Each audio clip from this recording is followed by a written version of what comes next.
60 రోజుల్లో మీతో ఇంగ్లీష్ అద్భుతంగా మాట్లాడిస్తాం. వెంటనే కాల్ చేసి జాయిన్ అవ్వండి. నమస్తే కళ్యాణ్ గారు. నమస్తే జయ గారు. దేవి అనే అమ్మాయి ఉయ్యూరు నుంచి మనకి మెయిల్ చేస్తుందండి. పెళ్ళైన 1 నెల రోజులు మాత్రమే అత్తవారింట్లో ఉంది. తర్వాత వెంటనే పుట్టింటికి వెళ్ళిపోయింది. ఏదో చిన్న ఉద్యోగం చేసుకొని బతుకుతోంది. చాలా విచిత్రమైన సమస్యగా ఉందండి.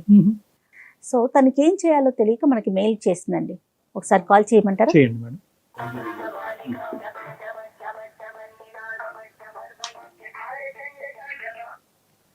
హలో హలో, దేవి గారండి, నేను జయానండి, అందమైన జీవితం ప్రోగ్రామ్ నుంచి కాల్ చేస్తున్నాను. నమస్తే మేడం. నమస్తే దేవి. నమస్తే అండి. మీరు మెయిల్ చేశారు, డాక్టర్ గారితో మాట్లాడాను, డిస్కస్ చేశాను మీ విషయం. మరి మీరు కూడా ఒకసారి మాట్లాడతారా? నాతో పాటు డాక్టర్ గారు కూడా స్టూడియోలో ఉన్నారు. మాట్లాడతాను మేడం. ఎస్, దేవి అండి, ఉయ్యూరు నుంచి. దేవి నమస్తే అమ్మా. నమస్తే సార్. ఎంతమ్మా వయసు? సార్ నా వయసు 23 సంవత్సరాలు సార్. ఏంటమ్మా ఏ మ్యాటర్ గురించి మాట్లాడడానికి చేశారు? నాకు చిన్నప్పటి నుంచి పేరెంట్స్ లేరు. చిన్నప్పుడు చనిపోయారు. 10 ఇయర్స్ ఏజ్ ఉన్నప్పుడే. అయితే మా మేనత్త గారు నన్ను డిగ్రీ వరకు చదివించారు సార్ కష్టపడి. చుట్టాలందరూ కూడా మమ్మల్ని చాలా బాగా చూడలేదు. ఇంకా నాన్నగారు అమ్మగారు చనిపోయాక ఇంకా ఆమె దగ్గరికి తీసుకుని మమ్మల్ని చూశారు. అన్నదమ్ములు ఎవరు లేరు? అక్క చెల్లి గాని? నేను ఒక్కదాన్నే సార్. ఒక్కదాన్ని. అమ్మ వాళ్ళు. అవును సార్. ఏ వయసు నుంచి మేనత్ దగ్గర ఉన్నావమ్మా? సార్ నేను 12-13 సంవత్సరాల దగ్గర నుంచి ఉన్నాను సార్. అప్పుడు ఇద్దరు అమ్మగారు నాన్నగారు కూడా చనిపోయారు సార్. చెప్పమ్మా దేవి. చెప్పమ్మా. అయితే మా మేనత్త గారు ఒక సంబంధం చూసి పెళ్లి చేశారు సార్. అంటే మా ఇంటికి వచ్చి మరి నన్ను చూసుకుని కావాలి, ఈ అమ్మాయి కావాలని చెప్పి ఒక 1 month 2 months వరకు తిరిగి నన్నే కావాలని కోరుకుని వాళ్ళు చేసుకున్నారు సార్ మ్యారేజ్. ఓకే అమ్మా. కట్నం కూడా ఏం తీసుకోలేదు. వాళ్ళు కొంచెం బాగా రిచ్ పీపుల్. బాగా అంటే కొంచెం బాగా ఫైనాన్షియల్ మొత్తం కంప్లీట్ సెటిల్డ్. ఓకే. నువ్వేం చదువుకున్నావమ్మా? నేను డిగ్రీ చదువుకున్నాను సార్. ఎవరుంటారో అతనితో పాటు? ఉమ్మడి కుటుంబం? ఉమ్మడి కుటుంబం సార్. అందరూ కలిసి ఉంటాము. పెళ్లికి ముందు మాట్లాడేవమ్మా అబ్బాయితో ఒక నిర్ణయం తీసుకునే ముందు? మాట్లాడాను సార్. మాకు పెళ్లికి కూడా పెద్ద టైం ఏమీ లేదు సార్. ఓన్లీ ఒక 1 month సార్. వాళ్ళు ఎమ్మటే చూసుకున్నారు. అదే మంత్ లో పెళ్లి చూపులు, ఎంగేజ్మెంట్ అన్ని సంబంధించిన అన్ని అయిపోయినాయి సార్. నువ్వు మొత్తం మేనత్త మీద భారం వేసి బాగుందిలే ఆవిడ కరెక్టే నిర్ణయం తీసుకుంటది కాబట్టి అన్నట్టుగా నువ్వు వెళ్ళావు. మరి నన్ను చిన్నప్పటి నుంచి పేరెంట్స్ లేకపోయినా పెంచి చూసుకున్నారు కదా సార్. మేనత్ ఎప్పుడు బాగానే చూసుకుందామా నిన్ను? మేనత్ గారు బాగానే చూసుకున్నారు సార్. తనకున్న దాంట్లోనే పెంచి పెద్ద చేసి అన్ని చూసుకున్నారు. వాళ్ళ పిల్లలతో పాటు సమానంగా చూసుకున్నారు. వాళ్ళకి కూడా పిల్లలు ఉన్నారా? అత్తయ్య కూడా ఉన్నారు సార్. చిన్న వాళ్ళు నాకన్నా ఏజ్ లో. నీకు అంతకు ముందు ఎన్ని సంబంధాలు వచ్చినాయి అమ్మా? ఇది ఒకటే ఫస్ట్ సంబంధమే ఎస్ అని చెప్పారా? అంతకు ముందు వేరే సంబంధం అయితే ఇదే ఫస్ట్ వచ్చింది సార్. వాళ్ళు బాగా ఎంక్వైరీ చేసుకుని అన్ని గమనించుకుని మీ దాకా వచ్చారు. నా దాకా వచ్చి అంతా ఎంక్వైరీ చేసుకుని మా మేనత్ తో మాట్లాడి ఇళ్ళ పక్కన వాళ్ళతో మాట్లాడి ఒప్పించుకుని కావాలి అని చెప్పి చేసుకున్నారు సార్. Okay okay. పెళ్లి బాగా జరిగిందమ్మా? వాళ్ళు 10 లక్షల వరకు ఖర్చు పెట్టుకుని చేసుకున్నారు సార్. వాళ్ళతో వాళ్ళ రేంజ్ కి తగ్గట్టుగా. అవును. ఇప్పుడు ఏంటమ్మా సమస్య ఏంటి దేవి? నన్ను పెళ్లి చేసుకుని తీసుకుని వెళ్ళి ఒక మాట అన్నాడు. ఏంటంటే మా వదినికి పిల్లలు ఉంటే నేను అసలు పెళ్ళే చేసుకోకపోయేవాడిని.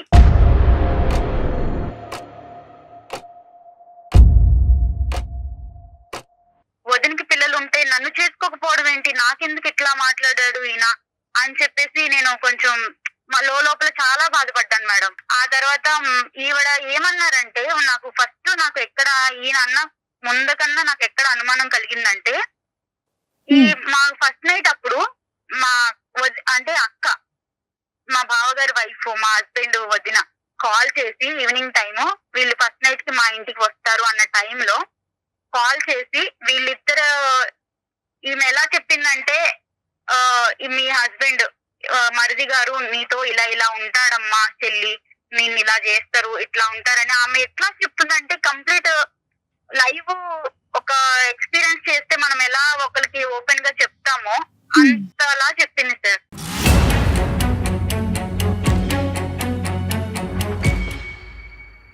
నా భర్త ఎలా అనేది ఆమెకి ఎలా తెలుసు, ఇలా చెప్పడం ఏంటి అనేది నన్ను బాగా చెలించేసింది. లోపలికి చాలా ఫీల్ అయిపోయాను. వాళ్ళకి పిల్లలు లేరమ్మా? పిల్లలు లేరు సార్. ఇక్కడ పాయింట్ అక్కడే స్టార్ట్ అయింది సార్. వీళ్ళకి పెళ్లి, మా ఆయన నన్ను పెళ్లి చేసుకోవడానికి ఎంత రీజన్ అది కూడా ఆమెకి పిల్లలు లేకపోవడమే సార్.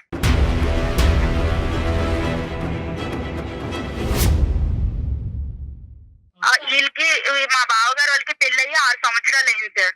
6 సంవత్సరాలు అయింది. పిల్లలు అస్సలు లేరు. చాలా మందులు వాడారు, చాలా పెద్ద పెద్ద హాస్పిటల్స్ కి వీళ్ళకి ఉన్న డబ్బులు మొత్తం చాలా వరకు దానికే ఖర్చు పెట్టారు. అయితే 6 సంవత్సరాల వరకు పిల్లలు లేరు. తర్వాత వీళ్ళు అంతా ఫ్యామిలీ అంతా ఒకటే సార్. ఎట్లా అంటే ఇలా పేదింటి అమ్మాయిని చేసుకుని, ఇలా తల్లిదండ్రులు లేని వాళ్ళని చేసుకుని ఇట్లాంటి ప్లాన్లు వేసి ఇలా ఒక క్రైమ్ లాగా చేస్తారు సార్ లైఫ్ని. కానీ నాకు తెలియక అడుగుతానమ్మా, ఇది అసలు మీ భర్త ఏదైతే ఒక ఎజెండాతో నిన్ను పెళ్లి చేసుకున్నాడో ఆ ఎజెండా సీక్రెట్ గానే కంటిన్యూ చేయొచ్చు కదా. నీ ఎదురుగుంటా కూర్చుని మా వదినకి పిల్లలు ఉంటే కనుక నిన్ను చేసుకుని ఉండేవాడిని కాదు అనే మాట నీకు డిక్లేర్ చేయవలసిన అవసరం ఏముంది? అదే నాకు అర్థం కాలేదు సార్. ప్రతిసారి ఆవిడ కూడా మా ఇద్దరు మాట్లాడుకున్నప్పుడు మధ్యలో రావడం, మేము గదిలో కలిసినప్పుడు వచ్చి డోర్లు తీయడం, ఇట్లాంటివన్నీ చేసింది. ఇవన్నీ కూడా నాకు చిన్న చిన్న అనుమానాలు కలిగించినాయి. అయితే ఒక రోజు నేను చూడకూడని చూశాను సార్. వాళ్ళిద్దరు రూమ్ లో, వాళ్ళ బెడ్రూమ్ లో, మా బావగారు వాళ్ళ బెడ్రూమ్ లో మా హస్బెండ్ వాళ్ళ వదిన ఉండడం నేను కళ్ళతో చూశాను సార్.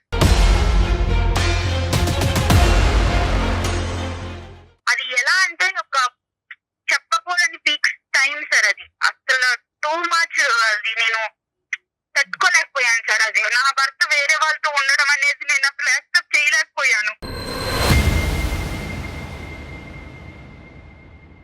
అది కూడా సొంత వదిన. అమ్మ తర్వాత అమ్మ ఎవరైనా ఉన్నారంటే వదిన కదా సార్. మీ బావగారికి ఎంతవరకు తెలిసి వ్యవహారం అతనికి పూర్తిగా తెలుసా? ఇంట్లో అందరికీ తెలుసు సార్. అందరికీ మామయ్య తెలుసా? గారికి, అత్తయ్య గారికి, బావ గారికి అందరికీ తెలుసు సార్.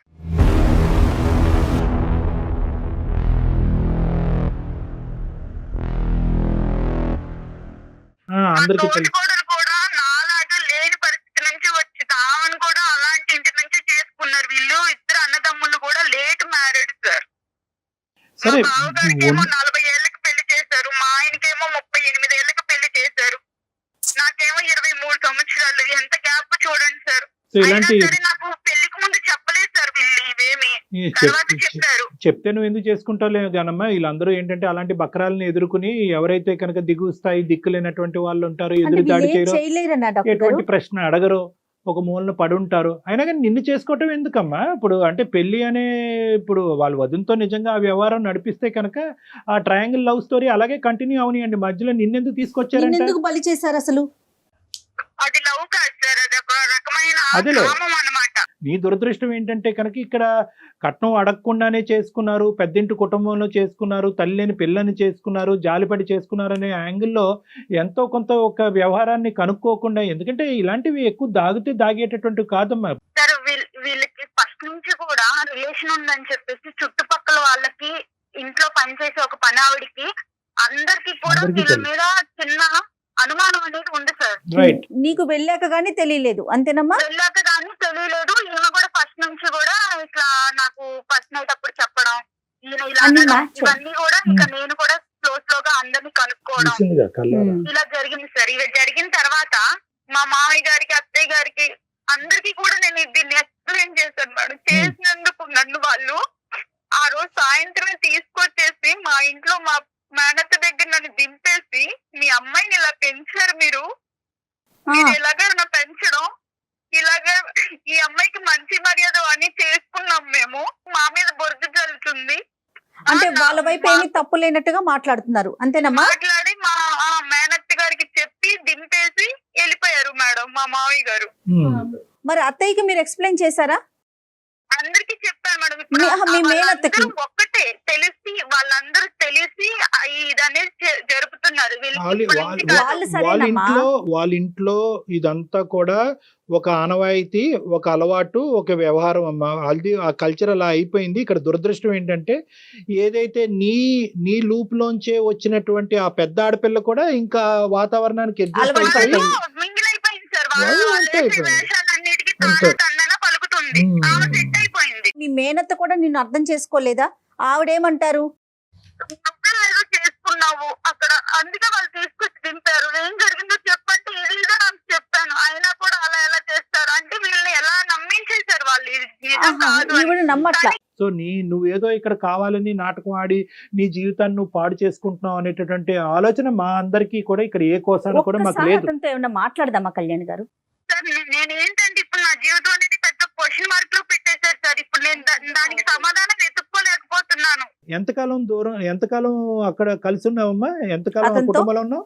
నేను ఒక 20 రోజులు 22 రోజులు అట్లాగే కలిసి ఉన్నాను సార్. నెల లోపే సార్. ఈ 2 years పాటు, ఈ 2.5 years పాటు మీ ఇద్దరి మధ్యన కమ్యూనికేషన్, మెసేజెస్, అతను మీ ఇంటికి రావటం నా ఏమీ లేదు. నెంబర్లన్నీ బ్లాక్ చేసేసారు. బ్లాక్ నేను చేసేసారు. అక్కడ నుంచి వచ్చాక కూడా నేను కాల్ చేస్తున్నానని చెప్పేసి నా నెంబర్ బ్లాక్ చేసేసారు సార్.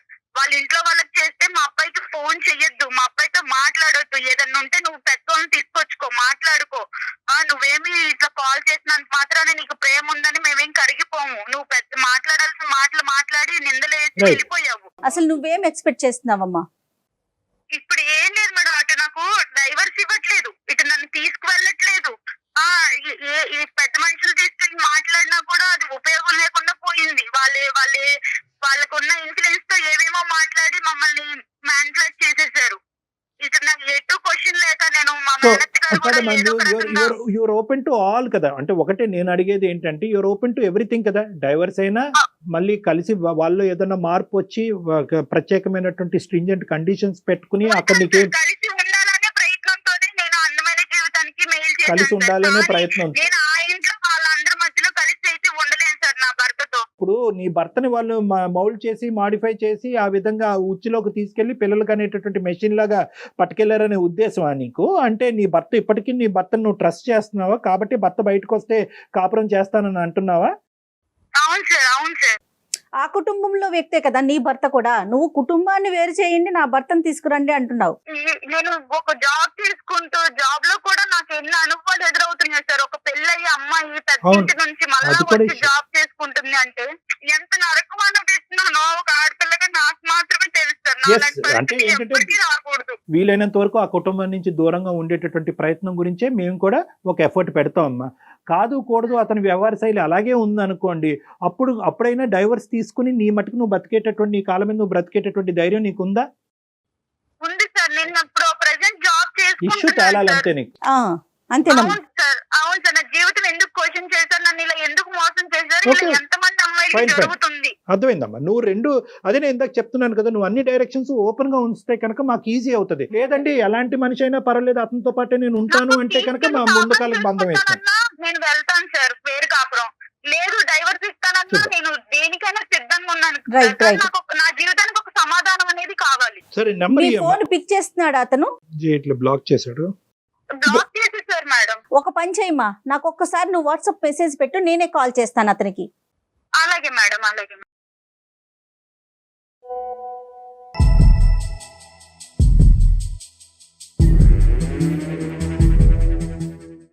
హలో హలో, సుధీర్ అండి. అవునండి. దేవితో ఇంతకు ముందే మాట్లాడాం మేము. దేవి మీ భార్య 2.5 సంవత్సరాల క్రితం చెప్పండి. కలిసి కాపురం ఎస్ చేసిన మీ తను భార్య. ఏదో ఒక ఇష్యూ చెప్తా ఉంది సుధీర్. తన్ని మీరు పెళ్ళైన నెల రోజుల్లోనే పుట్టింట్లో వదిలేశారని, ఇప్పటికి 2 సంవత్సరాలు అవుతోందని, పెద్ద మనుషుల ద్వారా వచ్చినా కూడా సమస్యకి పరిష్కారం కావట్లేదు, నన్ను ఏం చేయమంటారు అని మాకు ఒక మెసేజ్ పెట్టింది. మేమే కాల్ చేశాము. సో తన ఫోన్ పిక్ చేయట్లేదని నేనే మీకు కాల్ చేయటం జరిగింది సుధీర్. అసలు ఏం జరిగింది ఏంటి అన్ని అసలు నేను ఎందుకు ఎక్స్ప్లెయిన్ చేయాలి మేడం? అంటే ఇప్పుడు నేను ఎందుకు చెప్పాలి ఇదంతా? ఎవరు మాకా?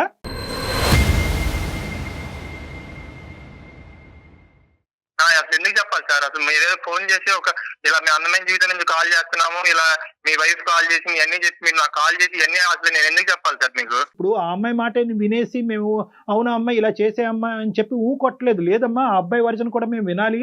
ఆ అబ్బాయి పడేటటువంటి బాధ ఏంటి అనేది మాకు అర్థం అవ్వాలి అంటే కనుక, ఆ అబ్బాయి నెంబర్ ఉందా అంటే కనుక నెంబర్ ఎత్తట్లేదండి అంటే కనుక, సరే మేము ట్రై చేసుకుని రిక్వెస్ట్ చేసుకుంటాం అనేటటువంటి ఉద్దేశంతో నీకు కలపటం జరిగిందే కానీ నిన్ను ఇబ్బంది పెట్టే ఉద్దేశం కాదు నాన్న. అది కూడా నువ్వు దయచేసి అర్థం చేసుకోవాలి. మీరు ఇబ్బంది పెడుతున్నారని కాదు సార్, పెళ్ళైన కాడి నుంచి ఇబ్బంది పెడతానే ఉంటాను. ఎలాంటి ఇబ్బంది పెట్టింది? ఎవరు ఇబ్బంది పెట్టారు చెప్పండి. ఎవరిని ఇబ్బంది పెట్టారు నీకు తెలీదా? ఎవరిని ఇబ్బంది పెట్టారు నీకు తెలీదా? మీరు నన్ను ఇబ్బంది పెట్టి నన్ను కావాలి ఏం ఇబ్బంది పెట్టావు నిన్ను? నేనేం ఇబ్బంది పెట్టావు? మా ఇంటి చుట్టూ తిరిగి మీరు నన్ను పెళ్లి చేసుకున్నారు. నా జీవితం నాశనం చేశారు మీరు.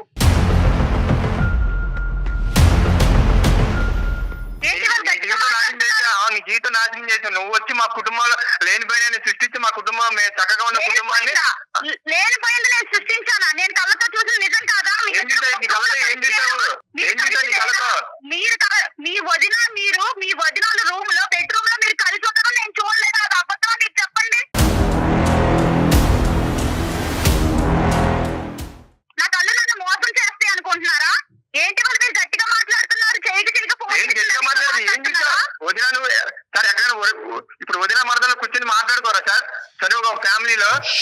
బాబా పడుకుంటారు, చేతులు పట్టుకుని చేతులు వేసుకుని మంచాల మీద చేతులు పట్టుకుని చేతులు వేసుకున్నా అంటే సార్ ఆ రోజు మా వదిన వాళ్ళ పర్సనల్ ప్రాబ్లం ఏదో మా వదిన వాళ్ళ ఇంట్లో పర్సనల్ ప్రాబ్లం ఉంటే అది నాకు చెప్తుంది సార్.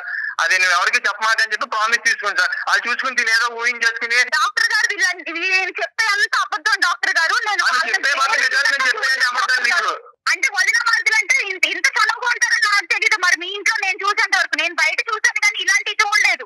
మీ అంత చనువుగా నేను ఇగో ఇట్లా మంచాల మీద అంత చనువు ఉంటారని నాకు ఇప్పుడే అర్థమైంది.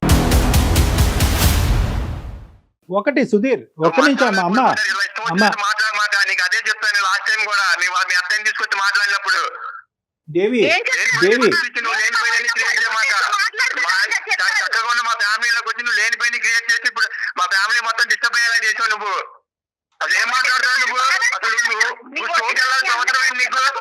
దేవి రీసెంట్ గా అలా అది ఎవరికి తెలుసు? ఎవరికి పుట్టాడంటే ఏమాట బుద్ధి ఉందా బుద్ధి లేదా అసలు నీకు?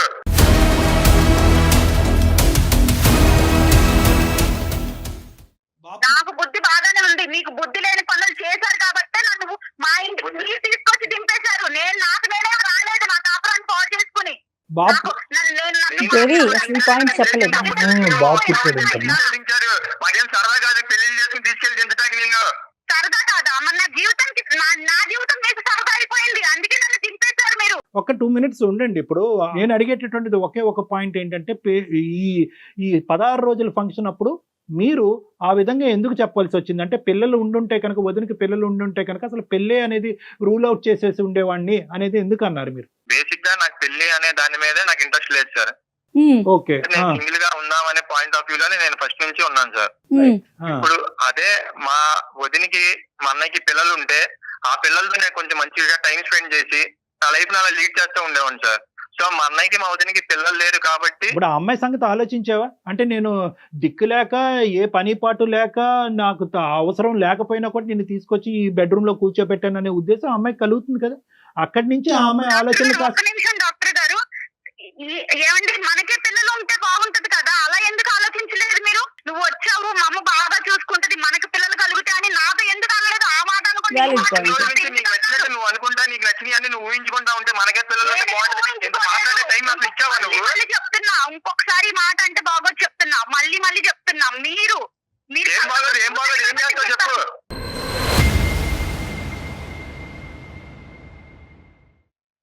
మాట్లాడితే బాగోదు అంట. నువ్వు వచ్చాక కూర్చుని ఏమంటే మీరు ఆ రోజు ఇలా అన్నారు, ఎందుకు అన్నారు, ఏంటి దాని ఉద్దేశం ఏంటని నువ్వు అడిగావా నన్ను? మా మేనత్తను తీసుకుని పెద్ద మనుషులు తీసుకుని నేను వచ్చాను కదా, మీరు అప్పుడేం చేశారు? అప్పుడు మాకు ఈ పిల్లొద్దు, అలా వద్దు, ఇలా వద్దు అని మాట్లాడారు కదా, అలా మాట్లాడుకున్నా. అవును, నువ్వు ఇలా కట్టుకదలనుకుని కుటుంబంలో అందరి మధ్య సవాళ్ళు సృష్టిస్తావు, నాకేం తెలుసు, అందుకే వద్దని చెప్పాను. సృష్టించలేదు డాక్టర్ గారు, ఇదేమి నేను క్రియేట్ చేసి మాట్లాడట్లేదు డాక్టర్ గారు. ఇక్కడ ఒకటే నేను చూశాను, మీరు అబద్ధాలు చెప్పొద్దండి. ఒకటే ఇక్కడ ఏంటంటే ఫైనల్ గా ఒకటేనమ్మా, 3 సంవత్సరాలు చూసారంటావు. ఏంటంటే మీరు మంచాల మీద పడుకోలేదా? ఎలా పడుకున్నారు? నేను చూడలేదు. పిచ్చి పిచ్చిగా మాట్లాడమని చెప్తున్నా దేవి, ఇష్టం వచ్చేది సృష్టించమాట నువ్వు చెప్తున్నా.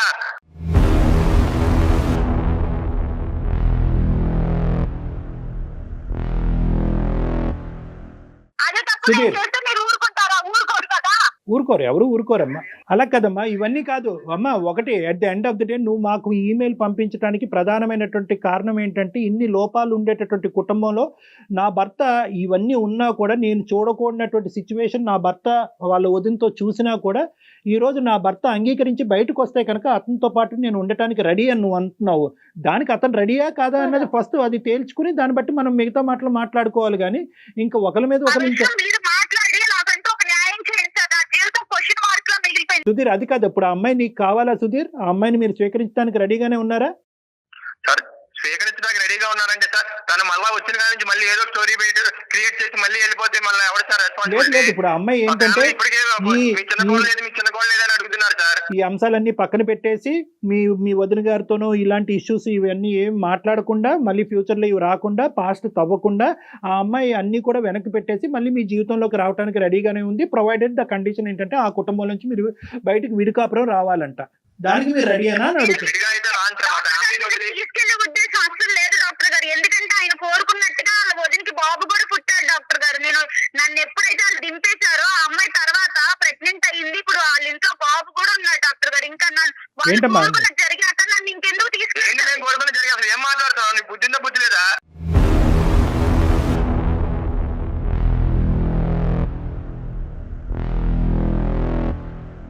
ఈ పొద్దు పొద్దున్న అసలు న్యూసెన్స్ ఏంటి సార్ మాది ఇక్కడ? మాకు ఇంక వేరే పనులు ఇవ్వండి. ఇలా ఛానల్ ఫోన్ చేసాము, దేవి ఫోన్ చేసింది, తీసుకెళ్తా ఇవన్నీ ఏంటి సార్ మాకు? చూసారా డాక్టర్ గారు ఎలా మాట్లాడుతున్నాడు ఈయన? అది వీళ్ళ నిజ స్వరూపాలు ఇలా బయటపడిపోతాయి అన్నమాట. మనం గట్టిగా మాట్లాడి గొంతెత్తి మాట్లాడే వాళ్ళు వీళ్ళకి నచ్చరు. నువ్వు ఒక పెద్ద మాట అన్నావు. ఇప్పుడు నేను బయటకు వచ్చినాక వాళ్ళు వదిన గర్భాన్ని దాల్చి ఇప్పుడు ఒక బిడ్డను బాబు కన్నది పుట్టాడు. అంటే కనుక దాని ఉద్దేశం ఏంటి? రెడ్ హ్యాండెడ్ గా చూసాను కాబట్టి ఇది సిచ్యువేషన్ గా లేదమ్మా, అసలు సందర్భానుసారం లేదు. నా భర్త అటువంటి క్యారెక్టర్ నేను బయటకు రాగానే వదినతో సంసారం చేసి ఇప్పుడు కన్నాడు కాబట్టి ఆ వ్యక్తి అయినా పర్వాలేదు నాకు కావాలి అని చెప్పి మా అంటున్నావు చేత ఫోన్ చేయించడం ఎందుకమ్మా? ఇప్పుడు నీకు అటువంటి భర్త కావాలా? నిజంగా ఇప్పుడు నిజంగా నువ్వు అన్నదే కరెక్ట్ అని అనుకుందాము. ఈ ఆలోచనలు ఈ ఉద్దేశంలో అన్ని మా పక్క మనసులో పెట్టుకుని అతనితో పాటు మళ్ళీ ప్రయాణం మొదలు పెడతాను, ఓన్లీ కండిషన్ అక్కడ కుటుంబం నుంచి బయటకు రావాలంటే ఇది వర్కబుల్లేనా? మీరిద్దరు ఎప్పటికీ కూడా సుఖ సంతోషాలతో ఉంటారా? మేము కలిపి పంపినా కూడా ఇది వర్కబుల్లేనా? ప్రాక్టికలేనా? లైన్ లో సుధీర్, ఇప్పుడు నేను ఏ నిర్ణయం తీసుకోలేని స్థితిలో మీ దగ్గర ఆ, మీకు తను మెయిల్ వెళ్ళిపోయాడు. చేశాను సార్. దానికి నాకు నా జీవితానికి మీరే ఒక దారి చూపించాలి అమ్మ, సార్. దారి అతను చూపెట్టాలి తీసుకెళ్తాడా? అంటే లేకపోతే దారి నాకు చూపెట్టాలి. డైవర్స్ ఇస్తాడా? ఏదైనా నేను అయిపోయింది. ఒప్పుకునే మీకు ఆలోచించుకుని మెయిల్ చేశాను అమ్మ, సార్. అతను డైవర్స్ ఇస్తాడా లేదా అనేటటువంటిది అతని సంభాషణలోనే మనకు అర్థమైంది, అతని మాట తీరులో అర్థమైంది. ఇప్పుడు ఫోన్ కట్ చేసి వెళ్ళిపోయాడు. ఇంకా మనకు అర్థం అయిపోయింది అతనికి నువ్వు వద్దు. అదైతే క్లియర్ కట్ గా అయినా అతను కూడా నీకు అతను కావాలా? అతను ఏంటంటే అతనికి నీవు వద్దు అనేటటువంటి మాట అతని నోటి ద్వారా అతను చెప్పకుండానే మీ ద్వారానే డైవర్స్ అప్లికేషన్ అక్కడ పంపించాలనేటటువంటి ఉద్దేశంతో వెయిటింగ్ గేమ్ ఆడుతున్నారు వాళ్ళు. ఇప్పుడు ఏంటంటేనమ్మా అక్కడ జరిగినటువంటి సంఘటన అతను ఒప్పుకోడు. ఎస్ అండి నా వదినతో నాకు ఒక ఇది ఉంది అనేటటువంటిది అతను ఒప్పుకోవట్లేదు. చూసినట్టుగా ఎందుకు నువ్వు ఒప్పుకుంటారు సార్? ఊహించుకుంటున్నావు. ఇలాంటి వాళ్ళు ఒప్పుకోరు కదా. అదే ఇప్పుడు నువ్వు ఇలాంటి వాళ్ళు ఒప్పుకుంటే మళ్ళీ వాళ్ళకే పరువులు ఉంటాయి, మాకు ఉండవా సార్? మా జీవితాలు ఇలా అయిపోయినా దేవి, పర్వాలేదా సార్? ఒక దేవి. అమ్మా, ఆడపిల్ల ఇక్కడ జీవితం, పబ్లిక్ గా తల్లిదండ్రులు లేని పిల్ల జీవితం అని. దేవి ఇక్కడ పబ్లిక్ గా నువ్వు చూసింది కరెక్ట్, ఖచ్చితంగా అక్కడ అక్రమ సంబంధం ఉంది అనే విధంగా మేము కూడా మాట్లాడలేవు. కానీ నీ కళ్ళ ద్వారా నువ్వు ఏదైతే చూసావో అది నువ్వు నమ్ముతున్నావు కాబట్టి అక్కడికి వెళ్ళేటటువంటి ఉద్దేశం నీకు ఉందా నేను లేదా చూసాను అని. కాబట్టే నమ్ముతున్నాను సార్. మరి నువ్వు చూడకపోతే practical నా గా భర్త మీద నేను ఆలోచించు. నిందలు వేసుకోను. దేవి, మొత్తం నువ్వే చెప్తున్నావు. నువ్వు ప్రాక్టికల్ గా ఆలోచించు. నువ్వు చూసింది మేము సమర్థించలేము అమ్మా. అది. ఎందుకంటే మేము ఎలా సమర్థిస్తాము? అక్కడ మేము సమర్థించలేము. కానీ నువ్వు చూసింది నిజమే. ఆ నిజాన్ని నేను చూశాను కాబట్టి అది నేను జీర్ణించుకోలేను కాబట్టి అక్కడికి నేను వెళ్ళలేను అనేటటువంటి నిర్ణయం అన్నా తీసుకోవాలి. అది జీర్ణించేసుకుని సంసారం జీవితమే ఇంపార్టెంట్ కాబట్టి మిగతా అంశాలన్నీ పక్కన పెట్టేసి అణిగిమణిగి నేను అక్కడే ఉంటాను అనే నిర్ణయం అన్నా అది కూడా తీసుకోవాలి. ఆ ఇంట్లోనే మళ్ళీ అతను నువ్వేంటంటే- తీసుకొని బయటకు వస్తానని కాదు కళ్యాణ్ గారు. ఏంటంటే అది ఖండిస్తున్నావు, అది తప్పు అంటున్నావు, అది కరెక్ట్ కాదంటున్నావు, అది దరిద్రం అంటున్నావు. కానీ నా భర్త నాకు కావాలి, అక్కడి నుంచి బయటకు వస్తే కనుక అన్ని చాలు. మర్చిపోయి కాపురం చేస్తానంటే ఈ రెండు ఎలాగ ఒక పడవలో ఎలా ప్రయాణం చేయొచ్చు ఇవి? కాదమ్మా, నువ్వు సరే చూసింది సార్, ఇప్పుడు మీరు నా బాధ అనేది మీకు అర్థమైంది కాబట్టి నాకు ఇప్పుడు అర్థమైంది. solution మీరు నేను చెప్పండి సార్. ఒకే కంక్లూజన్ నేను చెప్తానమ్మా. ఇప్పుడు ఆ అబ్బాయి అయితే కనుక ఇది ఒక పేపర్ తీసి చింపేసినట్టుగా ఇది చింపేస్తున్నాడు. అదేమీ లేదు, కేవలం మా కుటుంబంలో విడదీయటానికి ఈ అమ్మాయి దాపరించింది కాబట్టి ఈ అమ్మాయిని తీసుకెళ్లి ఆ పుట్టింట్లో వదిలేయటం జరిగింది. మాకు ఇక్కడ ఎటువంటి అలాంటి బూత్ కార్యక్రమాలు ఏమి ఇక్కడ జరగట్లేదు, అటువంటి అంశాలు ఏమీ లేవు అని ఆ అబ్బాయి కళాఖండిగా చెప్పేశాడు. కాబట్టి ఆ అబ్బాయి తప్పు చేస్తున్నట్టుగా ఇలా పబ్లిక్ ఫోరం మీద మేము మాట్లాడటం అనేది కరెక్ట్ కాదు. వదినికి అతనికి ఇంకోటి ఏదో ఉంది అనేటటువంటిది ఇలా పబ్లిక్ ఫోరం మీద మాట్లాడటం కరెక్ట్ కాదు. కానీ at the end of the day, at the- ఉంది, నేను చూసాను. ఓకే అందు గురించి ఇక్కడ ఏంటంటే బాధితురాలు నువ్వే, జడ్జి నువ్వే. అదే నేను అంటున్నాను, బాధితురాలు నువ్వే, జడ్జి నువ్వే. నువ్వు కొద్దిగా ఓపెన్ మైండ్ సెట్ లో ఉండాలి. నువ్వు ఎంత ఇంప్రాక్టికల్ గా ఆలోచిస్తున్నావు అనే ఓపెన్ మైండ్ సెట్ తో నువ్వు ఉంటే కనుక నీ నిర్ణయం నువ్వే తీసుకోవచ్చు. ఇలాంటి వ్యవహారాలు నడిపించేటటువంటి భర్తతో పాటు నమ్మకంగా నేను ఎలాగా కాపురం చేయగలను, ఎలా నమ్మకంగా అతనితో కాపురం చేసి పిల్లలు కన్ను, ఇది ప్రాక్టికలీ ఇంపాసిబుల్. నెంబర్ 1. నెంబర్ 2 ఏంటంటే ఇక్కడ మోస్ట్ ఇంపార్టెంట్, అతనికి నీ మీద పూర్తిగా నమ్మకం పోయింది. అతను నీ మీద నమ్మకం ఏమీ లేదు. ఈ అమ్మాయి నమ్మకం కాదు డాక్టర్ గారు, ప్రేమ పోయింది. ప్రేమ అతనికి అసలు పోయింది, ప్రేమే లేదు. చచ్చిపోయింది. అతను ఒకటే ఉద్దేశం ఏంటంటే నేను అయిష్టంగా బలవంతంగా పెళ్లి చేసుకున్నాను. అంతే. అయితే ఏంటయిందంటే కనుక కొద్దిగైనా కాంప్రమైజ్ అయ్యి నేను చెప్పేటటువంటి మాట విని నా లెక్క ప్రకారం ఉండేటటువంటి వ్యక్తిగా వచ్చుంటే కనుక నేను స్వీకరించేవాడిని. వస్తూనే మా కుటుంబాలను చిచ్చిరేపి ఎదురుదాడి చేసేటటువంటి వ్యక్తిని నాకు వద్దు అని చెప్పి చెప్పకుండానే అతను నీకు దండం పెట్టేశాడు. అతను సో ఇటువంటి వాతావరణంలో అసలు ఎంతవరకు అసలు 0.5% అయినా కూడా ప్రాక్టికల్గా మీరిద్దరు సంసారం చేసుకుని ముందుకు వెళ్ళగలరా? No, I don't think it is practically possible. నువ్వే ప్రాక్టికల్ గా ఆలోచించట్లేదు దేవి. సారీ నేను ఇట్లా అంటున్నందుకు. నువ్వు చేయవలసింది ఏంటంటే నీకు కాపురం వద్దు, భర్త జీవితం ఏంటి మేడం? ఇప్పుడు నా జీవితం ఏమైతుంది? అమ్మా, డైవర్స్ ఇస్తారా? ఫస్ట్ నువ్వు లీగల్ అడ్వైస్ తీసుకో. మీ తరపు నుంచి మీరే డైవర్స్ తీసుకునేటటువంటి ప్రయత్నం చేయండి. ఒక లీగల్ నోటీస్ అనేది వాళ్ళకి పంపించండి. అన్ని సర్దుమనుగవు. నీ జాబ్ నువ్వు చేసుకో, నీ కాళ్ళ మీద నువ్వు నిలబడే ప్రయత్నం చేయి. అలాగే మేడం. ఇప్పుడు నీ క్లారిటీ వచ్చింది కాబట్టి, ఇంతవరకు నువ్వు ఒక కన్ఫ్యూజన్ లో ఉన్నావు కాబట్టి ఇప్పుడు నీకు వచ్చింది సార్, ఇప్పుడు తెలిసింది వాళ్ళ నిజ స్వరూపం అనేది phone Yes, call yes, exactly. బాగా క్లియర్ గా అర్థమైంది. సో నీకు ఏ దారి అయితే నువ్వు ఎత్తుక్కుంటూ వచ్చావు మా దగ్గరికి, ఆ దారి ఇది ఉందమ్మా అని అవైలబిలిటీ అనేటటువంటిది ఒక క్లారిటీ మీకు ఇచ్చాము. నీకు ఆ కన్ఫ్యూజన్ క్లియర్ అయింది కాబట్టి ప్లీజ్ గో హెడ్ అండ్ నీ జీవితం ఏదైతే ఉందో ముందున్న జీవితాన్ని ఒక నమ్మకంతో ప్రయాణం చేయడానికి ప్రయత్నం చేయమ్మా. ఎవ్వరు మనతో తోడు రారు అమ్మా దేవి. మనకి మనమే ధైర్యంగా ఉండాలి. Okay okay madam. Right. Okay.